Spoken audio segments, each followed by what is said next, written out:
Bismillahirrahmanirrahim. Assalamualaikum warahmatullahi wabarakatuh. Sahabat Sulistiati yang dirahmati oleh Allah Subhanahu wa taala.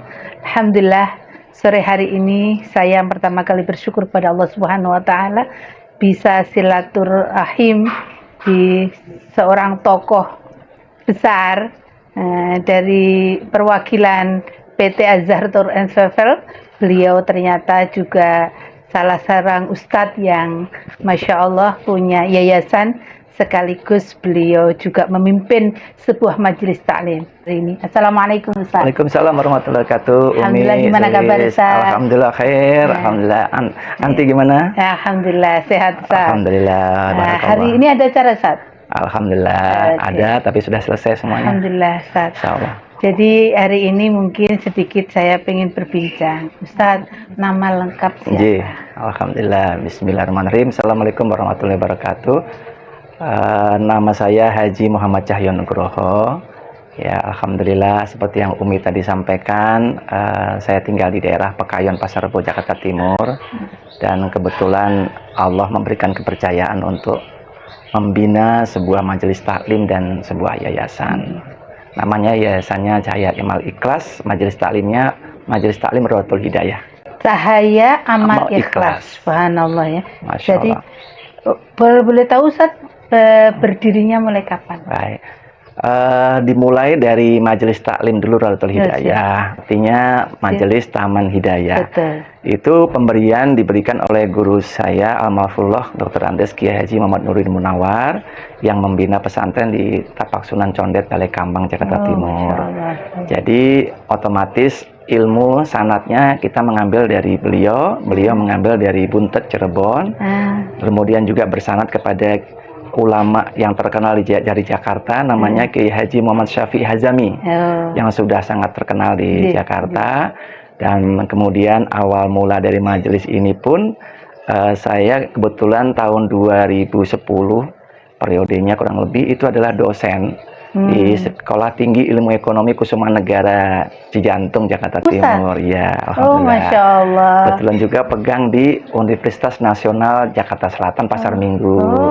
Pegang juga Akademi Akuntansi Nasional di Pasar Minggu. Masya Allah. Memang awalnya semua dosen ya waktu 2009-2010 tuh hampir semua adalah pengajaran, dosen pengajaran. Nah, saat di Kusumanegara itu tadi sambil mengajar saya berdakwah kepada mahasiswa saya sendiri.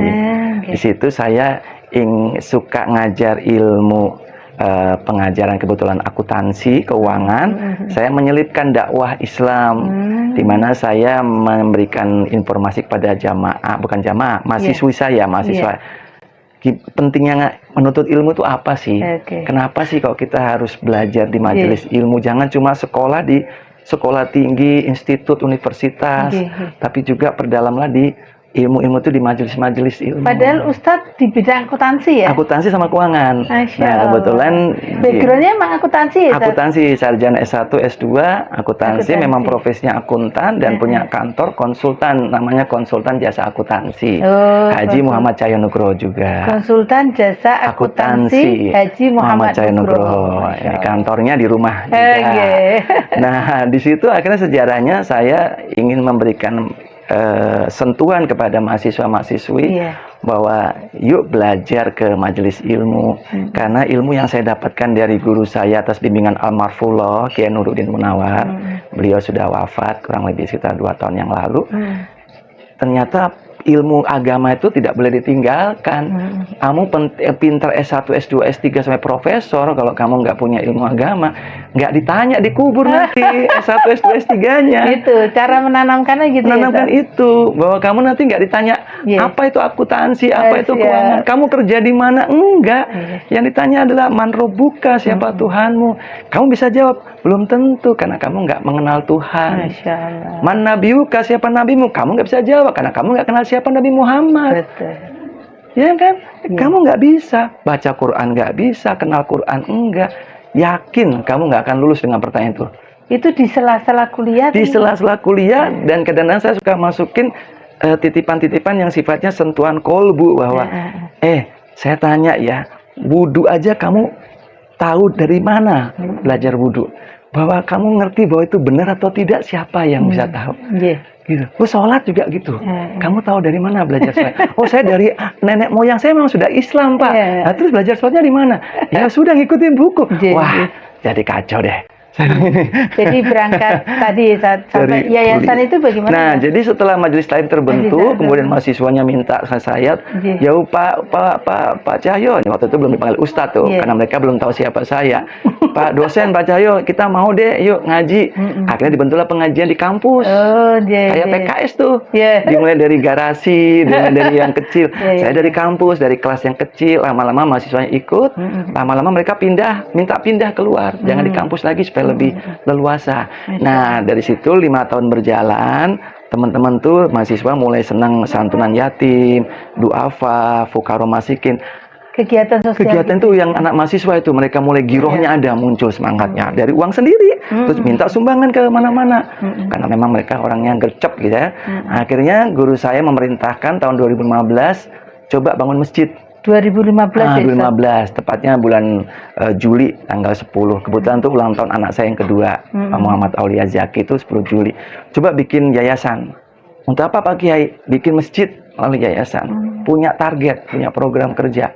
Akhirnya bikin yayasan 10 Juli 2015. Yayasan Cahaya Amal Ikhlas diambil dari nama saya. Kiai saya Cahyo jadi Cahaya. Oh gitu. Jadi Cahaya Amal Ikhlas. Alhamdulillah. Jadi berawal dari majelis taklim itu kemudian bentuk care-nya itu, sosialnya itu diceritinya di Yayasan Cahaya Amal Ikhlas. Alhamdulillah. Saya salah melulu, Cahaya Amal Ikhlas. Iman. Jadi Cahaya Amal Ikhlas. Mohon doanya Umi nanti dengan nama itulah tafaulan, kata guru saya nanti rencananya masjidnya namanya Masjid Nurul Amal. Amin. Mudah-mudahan Nurul Amal karena semuanya ada. Ya, amin. Dimudahkan. Amin. Insyaallah. Karena luar biasa. Nah, kemudian dari jamaah selain tadi dari mahasiswa, kemudian apakah ada di lingkungan dan sebagainya? Alhamdulillah. Akhirnya dari mahasiswa itu komunitasnya karena sudah medsos sudah tersebar, datanglah yang dari jauh, dari Tangerang, dari Bekasi, dari Kerawang. Yang paling jauh akhirnya dari Jawa, Semarang pakai online, Surabaya online, Boyolali online. Yang paling jauh dari Kalimantan online. Mereka pengen ngaji online. Jadi kita pakai Zoom juga offline. Jadi dua sisi. Jadi online dan offline. Offline, alhamdulillah. Jadi Ustadz kalau misalnya tadi selain Ustadz punya kegiatan di Majelis Taklim dan Cahaya Amal Ikhlas tadi, di Yayasan Ustadz, barangkali Ustadz punya mengajar juga di tempat lain. Alhamdulillah. Jadi memang dari dua itu saja kami sudah fokus karena membina jamaah ini kan nggak boleh main-main karena amanah. Mereka kepada saya ijab kabulnya adalah meminta menjadi guru pembimbing. Apa yang saya ajarkan mereka ada 4 setiap Ahad. Setiap minggu jam 10 pagi sampai jam 12 itu kajian tauhid, itu membedah tafsir Quran, kemudian kajian hadis, itu kitabnya Syarah Al-Mu'taroh Hadis, kemudian kajian akhlak, budi pekerti, itu kitabnya Tanbihul Ghafilin, kemudian yang terakhir kajian fikih ibadah. Mereka itu mengerti sholat dari kajian kitab fikih ibadah, itu kitabnya Fathul Mu'in. Nah, itu memang diajarkan di pesantren-pesantren. Dan itu kebetulan kita coba untuk delivery ke jamaah. Di situ mereka tahu fikih sholat apa, fikih wudhu apa, sampai dengan nikah. Juga isi di tempat lain? Alhamdulillah, kalau ada ulang tahun di kantor-kantor saya dipanggil untuk mengisi ceramah antara waktu istirahat jam 12 sampai jam 1. Ada syukuran di kantor saya disuruh ngisi. Berarti bisa diundang ya? Insya Allah. yang paling dulu sering itu adalah khotbah nikah. Orang mau nikah minta tausiah. Ya karena nggak boleh lama-lama, kita ambil intinya. Orang nikah itu apa sih yang harus diperhatikan? Itu khotbah nikah. Insya Allah. Kalau mau diundang monggo. Alhamdulillah. Ya, luar biasa Ustaz. Amin, amin. Jadi selain dari tadi ya kegiatan sosialnya juga dengan mahasiswa, kemudian tadi dengan masyarakat dan sebagainya, itu kira-kira mempertahankan dengan masyarakat itu gimana? Ya, pertama kalau mahasiswa mungkin lebih mudah ya, lebih mudah gitu, tapi kalau dengan masyarakat, nah itu gimana? Ya, sebenarnya kalau dibilang mudah juga enggak, karena hidayah itu kan Allah yang punya. Betul. Saya hanya untuk mengajak, kemudian saya nomor satu supaya mereka istiqomah, saya care pada mereka. Karena kalau saya lihat majelis taklim yang besar-besar itu kadang-kadang jamaah tahu ustadznya, tapi ustadznya nggak kenal jamaah. Betul. Nah, saya lebih ngikutin Nabi. Nah, sahabatnya cuma 20, 40, tapi kita hafal tuh. Kamu tuh latar belakang pribadi, keluarganya gimana, ekonominya gimana, anaknya berapa. Dia ada problem, kita pecahkan. Dia ada masalah, kita carikan solusi. Bahkan dia mau beli rumah, nanya ke saya mau beli rumah Pak Ustadz gimana? Bukan hanya ta'aruf, Jangan ta'aruf. Bukan hanya ta'aruf, jadi tafahum. Tafahum, saya benar-benar. Takaful juga, Ustaz. Masya Allah. Bahkan saya saling menyayangi, tarahum itu loh. Care pada anaknya, pasangannya. Sampai saya datang ke rumahnya. Melihat rumahnya di mana, seperti apa kesulitannya dia. Nah, itu yang membuat dia jadi istiqomah. Jadi nganggap saya seperti bapaknya yang kedua. Dan juga menganggap sebagai orang yang menjadi tempat untuk konsultasi. Saya lahir nih Pak, anak saya namanya siapa? Saya lahir Pak, hari-harinya gimana? Terus saya mau bangun rumah Pak, gimana yang bagus menurut Islam? Karena Nabi kan mengajarkan. Kamar saya bener nggak Pak tempat tidurnya? Itu saya atur Bu, dari mulai depan sampai dalam saya atur. Karena namanya orang ilmu agama nggak cuma sekedar ilmu agama, tapi ekonomi dibenerin, rumah tangga dibenerin, dapurnya dibenerin, kamarnya dibenerin. Insya Allah kita barengnya berjalan, paralel memperbaiki manusia seutuhnya. Nah, yang kedua, untuk mereka masyarakat supaya istiqomah dan mereka dapatkan perhatian, kita peduli pada tetangga. Oh, kita hitung berapa duafa di sini, berapa anak yatim di sini, dan kebutuhan mereka ini apa. Yuk kita terjun anak-anak jamaah kita untuk care pada mereka. Sampai marbot-marbot masjid kita perhatikan juga. Ustadz, fundraisingnya gimana nih Ustadz? Nah, ini Allah nih. Semua. Jadi saya ingat guru saya Al-Marfullah bilang, berprogramlah kamu. Kalau kamu punya program, Allah yang beresin. Punya cita-cita dulu, punya program dulu. Nggak usah mikir. Kun fayakun. Ya, tapi ikhtiar bergerak, bikin pamflet, ngajak orang. Wakaf Quran Umi dari mulai pesantren saya sudah hampir 18.000 Quran kita edarkan ke seluruh pesantren. Jamaah saya dari mulai dapat 3.000, 2.000, 1.000, terus kita gencot wakaf Quran. Sampai sekarang. Sampai hari ini. Kita udah tahun yang ke-10 nih wakaf Quran. Luar biasa. Itu Allah Bu, bukan saya. Bukan, saya mah cuma kita kasir ya Ustaz. Ngajak aja. Kita kasir ya Ustaz. Kasirnya Allah aja. Iya, kita jadi caloknya Bu. Masya Allah. Jadi caloknya Allah. Calo akhirat. Luar biasa. Calo akhirat. Amin. Jadi doanya. Ini ya, Masya Allah ya, dari care-nya ke charity-nya ke sosialnya ke masyarakat juga harus diperhatikan. Harus diperhatikan. Tadi sampai Ustadz hal-hal yang sifatnya kecil dari kebutuhan dari dasar, jamaah itu dasar sampai diperhatikan. Gitu. Berantem sama suami, clash sama suami, mertua. Sampai mertuanya datang ke pengajian, orang tuanya ikut pengajian, sampai dia mengucapkan puji syukur, ya Allah, anak saya bisa dibina, dididik, berubah mereka, ya Allah Pak Ustadz.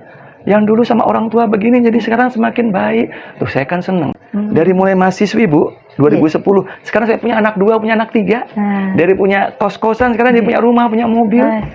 Karena kita bimbing, kita bina. Ada problem, konsultasi, ngomong, bicara. Alhamdulillah. Barangkali Ustadz, mau pesan-pesan yang harus disampaikan, silakan. Insya Allah. Ya, tadi nomor 1 adalah saya cuma titip pada semua saudara-saudara saya, ikhwanul muslimin muslimat dimanapun berada, bahwa jangan tinggalkan majelis ilmu, karena tanpa ilmu agama kita akan pulang ke hadapan Allah, kehariban Allah, tidak tahu jalan pulang. Kita di sini hanya sebentar, hanya mampir, hanya numpang lewat. Tanpa ilmu agama, amal ibadah kita belum tentu diterima. Tanpa pembimbing, tanpa guru, kita akan dibimbing oleh setan. Jadi guru penting, majelis itu penting. Sebenarnya kita juga menganggap penting kuliah. Universitas penting, kurikulum juga penting, dosen juga penting. Begitu pula ilmu akhirat. Semangatlah menuntut ilmu agama, sebagaimana kita semangat untuk seperti menuntut ilmu dunia. Jadi tidak ada yang ditinggalkan. Yuk, hadir majelis taklim dimanapun berada, dimanapun gurunya, siapapun gurunya, yang penting sanadnya sampai kepada sanad ilmunya kepada Nabi Muhammad SAW. Jadi hati-hatilah memilih majelis taklim. Tapi kalau sudah ada majelis taklimnya, istiqomah sampai akhir hayat kita, insya Allah.